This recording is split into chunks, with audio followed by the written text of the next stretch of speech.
and welcome back to Crafty Meraki's YouTube channel. My name is Aditi and today I am going to be using the Love Potion press plate recently released by Crafty Meraki and show you a faux foiling technique with the press plates. I'm using a piece of purple colored cardstock just to get a nice impression with the press plate, and I am playing around with my betterpress system, so I am finalizing the position for the paper, understanding where on my flip plate I need to align it, because remember it's going to be a mirror image when you align your cardstock, and then you will actually reverse it or rather invert it when getting that impression. So I like to visually just see where my cardstock will be, how it will be, pick it up and then adhere it on my flip plate with some washi tape. And once that is done, I place my press plate onto the platen of my betterpress system. And once I have all of that down in place, I am going to start working on getting that impression. So I am going to use gold pigment ink to get this image pressed onto my purple cardstock, and that is what lays a base for our foiling technique without the foil.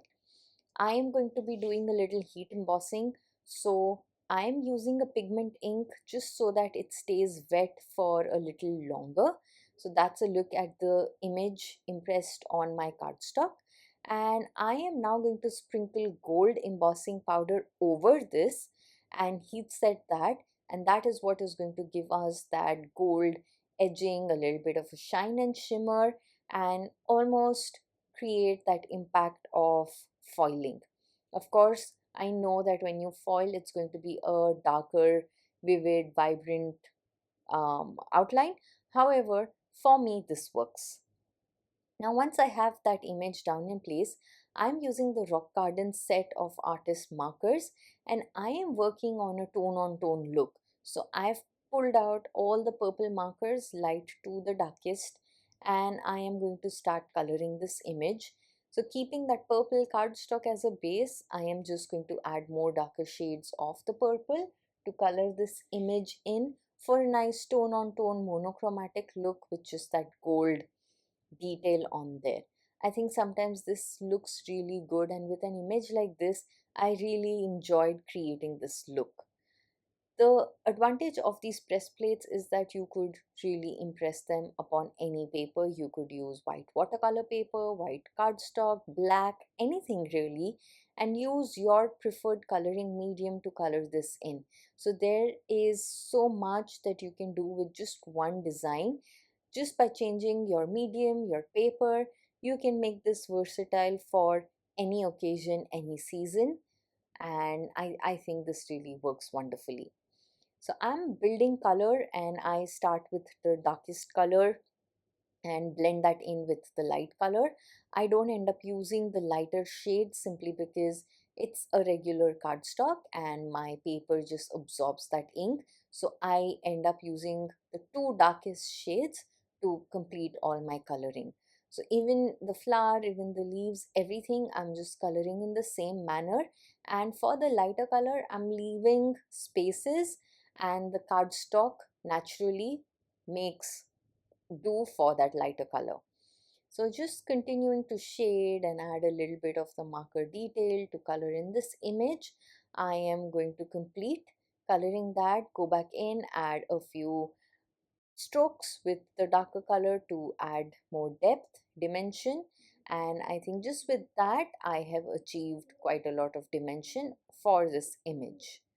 So once that is done and it is looking good, I am going to move ahead to the next steps of putting this together.